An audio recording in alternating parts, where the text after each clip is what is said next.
Hello friends, welcome back to target TT home science. मैं विनीता वर्मा, है ना। चलिए हम अपनी क्लास आज पढ़ेंगे जो कि होगी बहुत ही सरल टेक्सटाइल से। ठीक है, बहुत ही सरल प्रश्नोत्तरी है ये। इसमें कुछ बेसिक से ही प्रश्न पूछे गए हैं जो कि आपको रिवीजन करना है। ऐसा नहीं कि इस प्रश्नों को पढ़ाने का तात्पर्य है कि ये प्रश्न आपको आते नहीं, सिर्फ इसका तात्पर्य है कि देखिए इसमें 25 या 30 ही प्रश्न है, बहुत छोटी सी पीडीएफ है। ठीक है, आपको करना क्या है कि जितने भी प्रश्न हैं इन प्रश्नों को आप बस थोड़ा सा एक डायरेक्शन में अपने अकॉर्डिंग लिख लीजिए। फिर जो है आपको करना क्या है, इन टॉपिक को आज पूरा पन्ना अलट पलट के रिवीजन करना है। बस इसका उद्देश्य यही है। देखिए जैसे हमारी 50 डेज सीरीज थी, ठीक है, आप लोग प्लेलिस्ट पे जाएंगे, अगर उसमें जिसने नहीं देखा तो वो देख लेंगे। वहां पर भी 30 या 35 ही प्रश्न रहते थे। लास्ट में थोड़ा प्रश्नों की संख्या बढ़ गई थी, तो उसमें करना क्या था कि हमको एक उद्देश्य बनाना था कि अगर ये 30 प्रश्न है, इसका मतलब 30 टॉपिक हमको बस सरसरी तौर पर पूरा रिवीजन करना है। तो ये जो हमारी प्रश्नोत्तरी की जो है श्रृंखला में आगे हम बढ़ेंगे, इसमें जो हम चलेंगे डेली या फिर अगर अभी किसी के अकॉर्डिंग वर्क कर रहे हैं तो हमारा उद्देश्य वही होगा कि अगर 30 प्रश्न कर रहे हैं या 20 कर रहे हैं तो उन टॉपिक को हमको डेली रिवीजन करना होगा। ठीक है, तो चलिए फिर हम स्टार्ट करते हैं। बहुत ही सरल या कह सकते हैं बहुत ही बिल्कुल बेसिक से प्रश्न है। एक मिनट। ठीक है, पहला प्रश्न है हमारा, रेशम किससे प्राप्त होता है? ऑप्शन है ए भेड़ से, बी है रेशम के कीड़े से, सी है कपास के पौधे से, डी है जूट से। तो करेक्ट आंसर यहाँ बहुत ही सरल आपको आता ही होगा कि रेशम के कीड़े से। देखिए लेकिन उद्देश्य ये है कि आपने सब पढ़ रखा है, लेकिन रिवीजन कहीं ना कहीं बहुत जरूरी होता है। और कुछ जो है जितनी बार आप रिवीजन करेंगे या जितनी बार भी आप कुछ ना पढ़ेंगे तो नया ही सीखेंगे, है ना। तो देखिए आइए रेशम के बारे में हम कुछ बेसिक सी चीज़ें जान लेते हैं। जानते ही हैं हम ना रेशम को क्या कहते हैं, तो रेशों की रानी कहते हैं। ठीक है, क्या कहते हैं? रेशों की रानी, ये याद रखिएगा आप लोग। ठीक है, और रेशम में क्या होता है, तो प्रोटीन जो है कौन सा होता है, फाइब्रिन। ठीक है, एक मिनट, कौन सा प्रोटीन होता है, तो होता है रेशम में फाइब्रिन होता है। और गोंद कौन सा होता है, तो गोंद पाया जाता है आपका सेरेसिन गोंद। ठीक है, कौन सा पाया जाता है, सेरेसिन गोंद रेशम में पाया जाता है, ये याद रखिएगा। और ये क्या है, तो फाइब्रिन जो होता है, ये जो प्रोटीन है ये आपका अघुलनशील होता है, जल में अघुलनशील है। और जबकि जो एक गोंद है सेरेसिन, ये क्या है, जल में घुलनशील होती है। और देखिए क्या है, जो ये आपका रेशम है ये विलासिता का, देखिए जो एक्सप्लेन कर रहे हैं उसको ध्यान से सुनते चलिएगा। ठीक है, हर चीज जो है लिखना संभव नहीं है। जितनी बार भी आप जिस टॉपिक को पढ़ेंगे कुछ नई चीजें ही आपको जानने को मिलेंगी। और नई का मतलब ये नहीं है कि हम सिलेबस से हट करके कुछ नया बता रहे हैं, आपके सिलेबस का ही। ठीक है, तो इस तरह से हमारा फिर से रिवीजन होता चलेगा। और आई होप आप जो है बहुत अच्छे से इसको समझने का प्रयास करेंगे, और मेरे कहने का तात्पर्य क्या है उस पर भी आप लोग थोड़ा सा गौर करेंगे। तो इसका जो है क्या है, सूचक विलासिता का है, विशिष्टता का है, मनोहर का है, आराम का है, कह सकते हैं वैभव का है, ऐश्वर्य का है। ठीक है, ये सारी चीजें हैं आपकी। और मैन्युफैक्चरिंग ऑफ सिल्क क्या है, तो कह सकते हैं कल्टीवेशन इसकी पहली प्रक्रिया है। ठीक है, फिर है सॉर्टिंग, फिर है स्कोरिंग। देखिए यहाँ से जो है बहुत सारे, स्कोरिंग में क्या होता है कि गर्म पानी में हम जब डालते हैं तो जो कोकून है तो कीड़े मर जाते हैं और गोंद मुलायम हो जाता है क्योंकि वो घुलनशील होता है थोड़ा सा। ठीक है, फिर ब्रशिंग, फिर स्पिनिंग, है ना, डिगमिंग होता है। इसी तरह से सारे प्रोसेस होते हैं। और देख लेते हैं रेशम के भौतिक गुण में क्या है, तो रेशम क्या है, एक चिकना सूत है ना, और एक दीर्घाकरण, कह सकते हैं कि ये क्या है आपका प्राकृतिक में। ठीक है, प्राकृतिक में क्या है, तो ये आपका प्राकृतिक में फिलामेंट है, आप लोग ये जानते चलिएगा। ठीक है, प्राकृतिक में फिलामेंट होता है, ये बहुत ही दीर्घाकार होता है। आपने फिलामेंट पढ़ रखा, शब्द में अगर आ जाए तो ध्यान से चलना है आपको कि दीर्घाकरण कह सकते हैं, दीर्घाकार कह सकते हैं। ठीक है, और इसका संगठन क्या होता है, तो संगठन में कह सकते हैं आप CHON, यानी कि आप कह सकते हैं एक तरह से इसमें क्या क्या होता है, तो C से कार्बन, S से हाइड्रोजन, O से ऑक्सीजन और N से नाइट्रोजन, ये सारी चीजें। प्रोटीन तो उसमें रहता ही है। तो इन सब चीजों से मिलकर के आपका क्या बनता है, रेशम। ये रेशम का संगठन है। ठीक है, 80% तक की इसमें फाइब्रोनिन प्रोटीन पाई जाती है, ये भी आपको याद रखना है। और क्या होता है, तो ये जान तो जगत में, पहले तो जान लीजिए कि रेशम क्या है, एक जो है प्राकृतिक रेशा है, प्राकृतिक में कौन सा है तो जांतो रेशा है या प्राणी जगत से प्राप्त होने वाला रेशा है। और प्राकृतिक रेशा में ये फिलामेंट है, बाकी अन्य सारे क्या है स्टेपल होते हैं। जितने कृत्रिम रेशे होते हैं वो सारे फिलामेंट में आते हैं, लेकिन रेशम एक अपवाद है, ये आपका फिलामेंट में जाएगा। इसका हम मेजरमेंट मीटर में करते हैं, ठीक है। और कह सकते हैं कि ये जो है जांतो जगत में सबसे मजबूत रेशा होता है और 300 डिग्री फ़ारेनहाइट पर ये नष्ट होने लगता है ना, बहुत ज़्यादा गर्म करेंगे हम जब 300 डिग्री फ़ारेनहाइट पर तो ये नष्ट होने लगता है। ये सारी चीज़ें आई होप आप लोग अच्छे से समझ रहे होंगे। और रेशम की जो है इलास्टिसिटी क्या होती है तो ये ऊन से कम होती है, ये याद रखते हुए आप चलेंगे, ठीक है। और रासायनिक गुण में देख लेते हैं तो दाग धब्बे छुड़ाने के लिए एल्कलाइन का प्रयोग करते हैं। और इसके लिए कौन से रंग तो रेशम के लिए एसिड रंग, ठीक है। आप ऐसे चल या फिर अम्लीय रंग कह लीजिएगा, जो भी आप जो है समझ पाए। एसिड डाई आप कह सकते हैं, इसके लिए अच्छी मानी जाती है। एसिड डाई जो है डाई में इनको रंगा जाता है। रंग की सादृता क्या होती है, रंग चढ़ता है और पक्का भी रहता है। पसीने का प्रभाव बुरा होता है। ब्लीच इसमें कैसी करेंगे तो सोडियम हाइपोक्लोराइड से करेंगे, ठीक है। समझ में आ गया होगा आप लोगों को। रेशम के प्रकार में भी देखिए, स्वनिर्मित रेशम और उत्पादित रेशम होता है। स्वनिर्मित में वाइल्ड कहते हैं, उत्पादित को कल्टीवेटेड कहते हैं। स्वनिर्मित या ओक के पेड़ पर भूरे व निम्न अनेक प्रकार की जो है रेशे प्राप्त कराते हैं। चीन भारत के पूर्वी देशों में ये पाया जाता है। और उत्पादित में सहतूत के पेड़ पर ये पाया जाता है ना, सेरिकल्चर इसका उपयोग है। और एक चीज याद रखिएगा बहुत इंपॉर्टेंट है, ये अंतर्राष्ट्रीय संस्था है क्या ससमीरा, ठीक है। 12 जनवरी जो है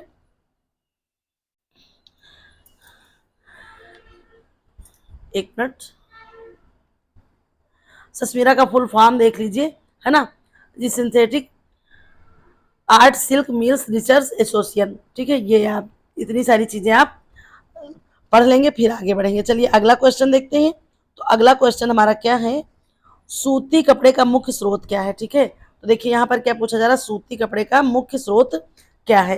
तो देखिए सरल सा ही प्रश्न है। ऑप्शन है कपास, फिर है भेड़ का ऊन, फिर है रेशम का कीड़ा, फिर है नायलॉन। तो आपको आ रहा है बहुत आसान सा है, कपास का पौधा। तात्पर्य यहाँ कि आपको कपास के बारे में पूरा रिवीजन करना है ना। कपास क्या है तो जो है ये आपका एक सेलुलोजिक रेशा है, वानस्पतिक जगत का रेशा है, प्राकृतिक जगत का रेशा है, ठीक है। और जो है सबसे पहली चीज आप जान लीजिए कि रेशे की सबसे छोटी इकाई आप कह सकते हैं, है ना। तो ये क्या है, फाइबर होती है। आप सिर्फ फाइबर को याद रखेंगे, तंतु रेशा यार्न कुछ नहीं याद रखेंगे। क्या याद रखेंगे, फाइबर। इसको किस नाम से जाना जाता है तो इसको जो है व्हाइट गोल्ड के नाम से जाना जाता है, ये भी याद रखिएगा आप लोग।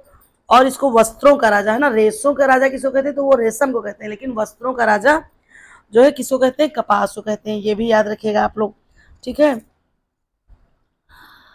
और ये जो है उष्णकटिबंधीय जलवायु इसके लिए आवश्यक होती। सन 1818 में कलकत्ता में कपास की पहली मिल खुली थी, ये याद रखिएगा, ठीक है।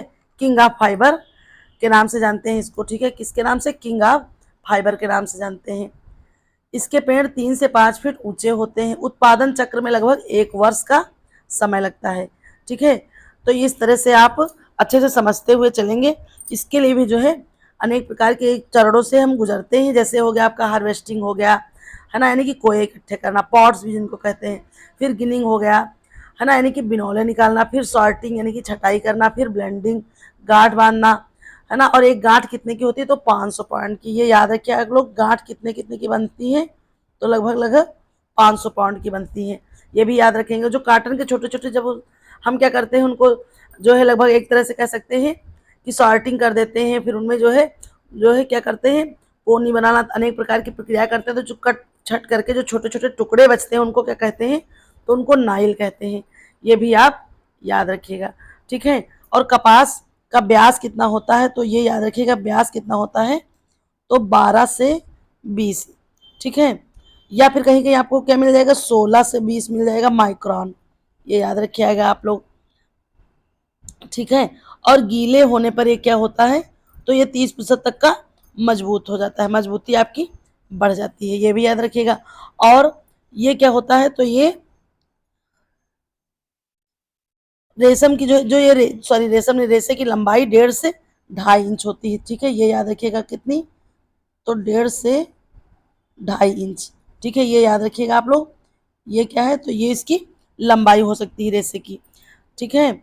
और संरचना कैसी होती है, तो संरचना बल खाते हुए फीते के समान इसकी होती है। तो देखिए इस तरह से आप पढ़ेंगे तो पूरा रिवीजन होता चलेगा। अगला ये क्वेश्चन देखते हैं। अगला क्वेश्चन क्या है, निम्न में से कौन सा प्राकृतिक रेशा नहीं है। तो देखिए सब लोग जान रहे हैं ना कि ऑप्शन है कपास, फिर है 1 मिनट, कपास हो गया, फिर ऊन हो गया, फिर रेशम हो गया, फिर पॉलिस्टर।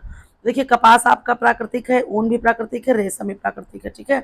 तो बच कह रहा है डी, तो करेक्ट आंसर ऑप्शन डी हो जाएगा, पॉलिस्टर, ठीक है। कपास आपका प्राकृतिक में जो है वनस्पत जगत से है, ऊन और रेशम आपका जानतो जगत से या प्राणी जगत से प्राप्त होने वाला है। और पॉलिस्टर क्या है, तो पॉलिस्टर जो है एक प्रकार से कह सकते हैं ये आपका रासायनिक रेशा, ठीक है, रासायनिक रेशा आप कह सकते हैं या कृत्रिम जगत का रेशा कह सकते हैं इसको, ठीक है। इसकी खोज भी जो है कैरोथर्स ने की थी। ये जो है लंबी श्रृंखला में एक तरह से पॉलीमर होते हैं, ठीक है। और ये जो है कोयला, हवा, पानी, पेट्रोलियम अनेक प्रकार के तत्वों से बनाए जाते हैं। इनका विकास कार्य भी जो है WH कैरोथर्स ने किया था। और इन्होंने जिन्होंने नायलॉन का विकास किया था उन्होंने इसकी भी खोज की थी, ठीक है। तो आप लोग जो है पॉलिस्टर को ध्यान में रखिएगा कि पॉलिस्टर भी आपका एक तरह से रासायनिक रेशा है या कृत्रिम रेशा पूर्ण। चलिए अगला प्रश्न देखते हैं। अगला प्रश्न आपका, रेयान किस प्रकार का रेशा है। ए है प्राकृतिक सेलुलोजिक, बी है प्राकृतिक प्रोटीन, फिर है कृत्रिम सेलुलोज, फिर है सिंथेटिक। तो आप जो है यहाँ पर क्या आंसर करेंगे बताइए। करेक्ट आंसर आपका क्या हो जाएगा, ऑप्शन सी हो जाएगा, कृत्रिम सेलुलोजिक, है ना। किस लिए कहा जाता है रेयान को कृत्रिम सेलुलोजिक, क्योंकि जो है रेयान को एक तरह से कह सकते हैं अर्ध सेलुलोज जो है अर्ध कृत्रिम या अर्ध सेलुलोजिक कह सकते हैं। इसलिए कृत्रिम और सेलुलोज दोनों नाम दिया गया है, क्योंकि होता क्या है इसमें, तो एक तरह से कह सकते हैं कि इसमें 50%, ठीक है, इसमें 50% आपका क्या होता है, ये आपका कृत्रिम होता है और 50% आपका सेलुलोज होता है, ये याद रखिएगा आप लोग, ठीक है। और ये क्या है, तो ये आपका कह सकते हैं मानव निर्मित पहला सेलुलोज है, ठीक है, मानव निर्मित पहला सेलुलोजिक रेशा है, ये याद रखेंगे आप लोग। पहला सेलुलोजिक रेशा है, इसकी खोज कब हुई थी, तो इसकी 19वीं शताब्दी में, ये याद रखेंगे 19वीं, 1 मिनट, 19वीं शताब्दी में इसकी खोज हुई थी। 19वीं शताब्दी का इसको चमत्कार माना जाता है। इसको और अन्य किस नाम से जानते हैं, इसको जो है इसको हम अन्य किस नाम से जानते हैं, तो इसको अन्य हम आर्टिफिशियल आर्टिफिशियल फाइबर के नाम से, आर्टिफिशियल सिल्क, ठीक है, आर्टिफिशियल सिल्क के नाम से इसको जानते हैं, ठीक है, क्योंकि इसमें बहुत ज़्यादा चमक होती है। इसका शाब्दिक अर्थ क्या होता है, तो किरणों का, सूर्य की किरणों का परावर्तन, ठीक है। आप लोग ये सारी चीज़ें ध्यान में रखेंगे। फादर ऑफ रेयान किसको कहते हैं, तो काउंट हिलेरी डी चार्डोनेट को जाना जाता है। 1884 में इन्होंने खोज की थी, ठीक है। तो इस तरह से आप लोग पूरा अच्छे से पढ़ते हुए चलेंगे तो रिवीजन होता चलेगा। चलिए अगला क्वेश्चन देखते हैं। अगला क्वेश्चन क्या है हमारा, 1 मिनट, कपड़े की ताकत मापने के लिए इनमें में से किस परीक्षण का उपयोग किया जाता है। तो किस परीक्षण का करते हैं, तनाव परीक्षण, विस्कोसिटी परीक्षण, घनत्व परीक्षण, रंग परीक्षण। तो करेक्ट आंसर हो जाएगा ऑप्शन ए, तनाव परीक्षण, ठीक है।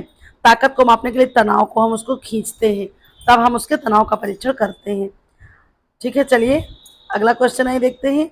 खादी किस प्रकार का कपड़ा है। ए है रेशमी कपड़ा, बी है हाथ से कता और बुना हुआ सूती कपड़ा, मशीन द्वारा बुना हुआ सूती कपड़ा, डी है सिंथेटिक। तो करेक्ट आंसर आपका क्या हो जाएगा, तो यहाँ पे आपका आंसर हो जाएगा ऑप्शन बी, हाथ से कता हुआ, हाथ से काता और बुना हुआ सूती कपड़ा, ठीक है, ये आपका खादी कपड़ा कहलाता है।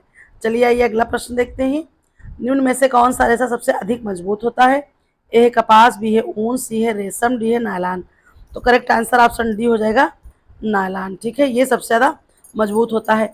नायलॉन, नायलॉन क्या होता है, तो ये आपका, ये भी पूर्ण रूप से कृत्रिम रेशा है नायलॉन, है ना। नायलॉन क्या है, तो ये आपका पूर्ण रूप से कृत्रिम रेशा है और नायलॉन बहुत ही ज़्यादा मजबूत होता है। इसको भी आप लोग ध्यान में रखते हुए चलेंगे, ठीक है। तो इसी तरह से जब धीरे धीरे पढ़ेंगे तो सारे जो जितने भी रेशे हैं उनका रिवीजन आप लोग बहुत अच्छे से कर लेंगे। चलिए फिर आइए अगला, नायलॉन को भी आपको पढ़ना, ये होमवर्क है आपका। अगला, ये रेशम को रेशों की रानी क्यों कहते हैं? ए है इसकी कीमत के कारण, बी है इसकी चमक और कोमलता के कारण, सी है इसकी मजबूती के कारण, डी है इसकी रंगाई क्षमता के कारण। तो करेक्ट आंसर ऑप्शन बी हो जाएगा, इसकी चमक और कोमलता के कारण रेशों की रानी इसको कहते हैं। अगला ये क्वेश्चन देखते हैं, सूती कपड़े की विशेषता, चमकदार, जल अवशोषक, सिलटे न पड़ना, बहुत महंगा होना। तो करेक्ट आंसर क्या हो जाएगा आपका? ऑप्शन बी हो जाएगा, अच्छी जल अवशोषकता। ठीक है, क्योंकि क्या होता है, सूती कपड़े में बहुत ही ज़्यादा अच्छा ये जल अवशोषक होता है, ये जल को बहुत अच्छा सोखता है। चलिए आइए अगला प्रश्न देखते हैं। अगला प्रश्न है, निम्न में से कौन सा प्राकृतिक रंग है? नील, एक मिनट,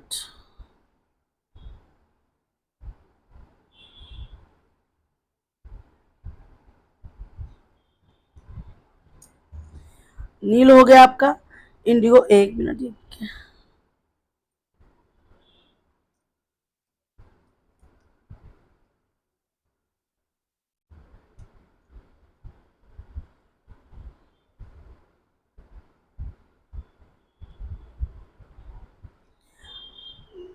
इंडिगो का फिर है ब्राइट पिंक, फिर है नियॉन ग्रीन, फिर है डी फ्लोरोसेंट येलो। पता नहीं क्यों मोबाइल हैक कर रहा है, बंद ही नहीं हो रहा है। तो फिर यहाँ पर हमारा करेक्ट आंसर क्या हो जाएगा? ऑप्शन ए हो जाएगा, नील या इंडिगो। ठीक है, कुछ आइए देखते हैं।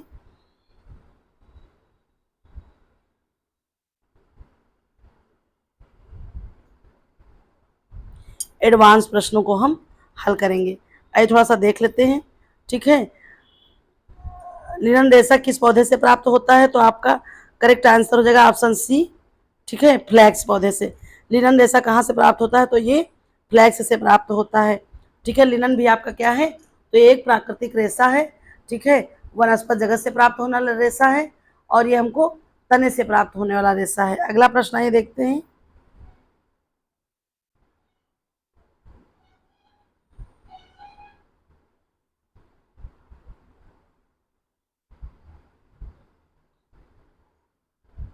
मर्सराइजेशन प्रक्रिया का क्या जो है उद्देश्य है? मर्सराइजेशन प्रक्रिया का, एक मिनट, क्या उद्देश्य है?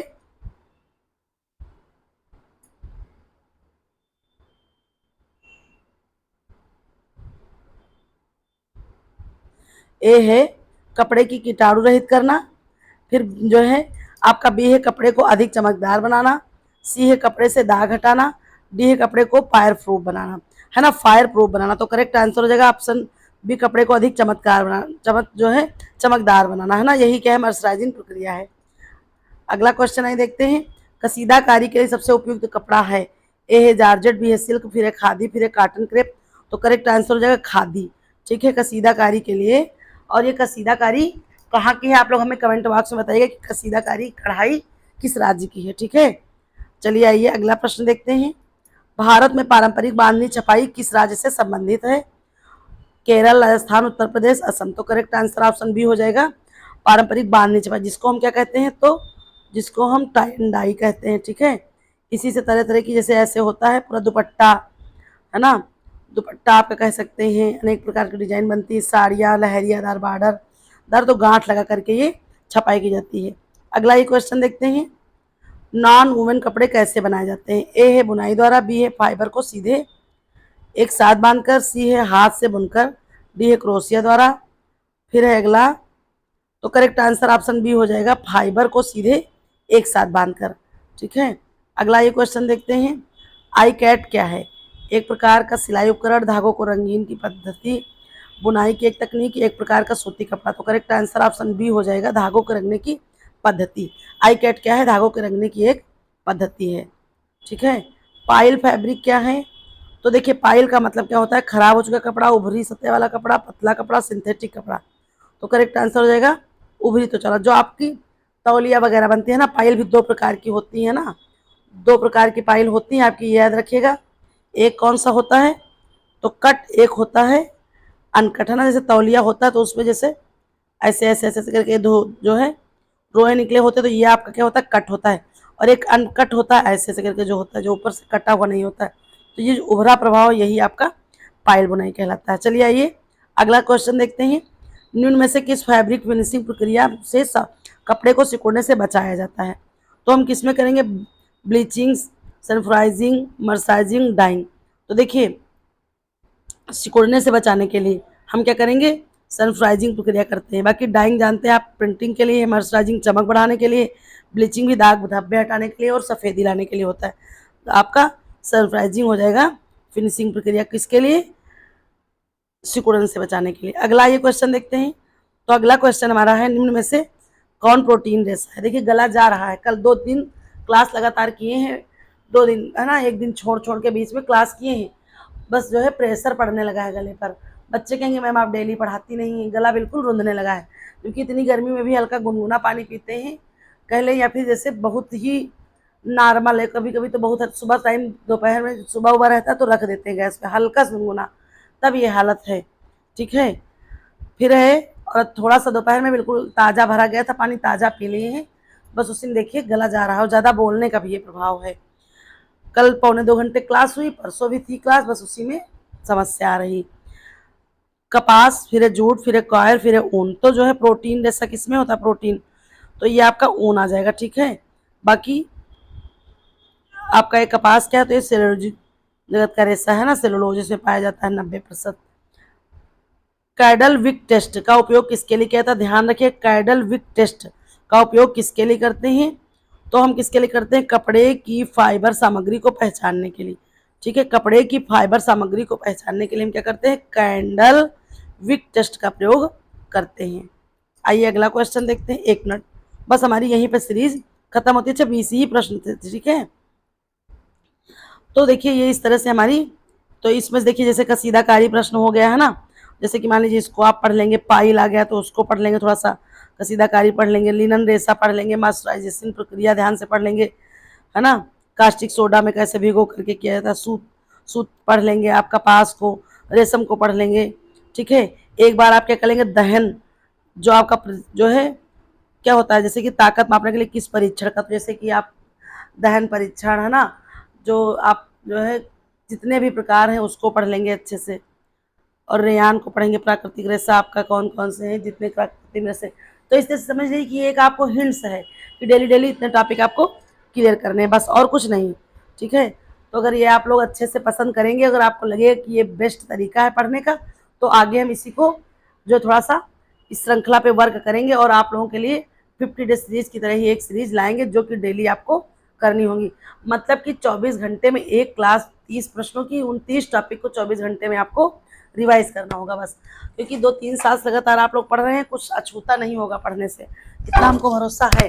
ठीक है, बस करना क्या है आपको? डेली रिवीजन, 30 प्रश्नों का डेली रिवीजन, प्रश्नों के टॉपिक का। ठीक है, बस यही उद्देश्य है हमारा इस क्लास को बनाने का। ठीक है, चलिए, क्योंकि लोग जो है बच्चे कहते कि मैम लगातार आप पढ़ाइए, तो बस देखिए यही समस्याएं हैं कुछ, वरना हम चाहते हैं हम भी कि डेली आपको क्लास प्रोवाइड कराएं। तो देखते हैं कि बहुत देर तक क्लास होती तब भी समस्या आ रही है। तो चलिए फिर मिलते हैं अभी शाम को। आप लोग जो है 7:30 बजे या 7:45 तक के करीब सब लोग एकदम फ्री हो जाइए, और फिर जुड़िए लाइव क्लास में। ठीक है, चलिए फिर जो कल की जो है PDF कंप्लीट नहीं हुई थी उसको हम आज पूरा करेंगे।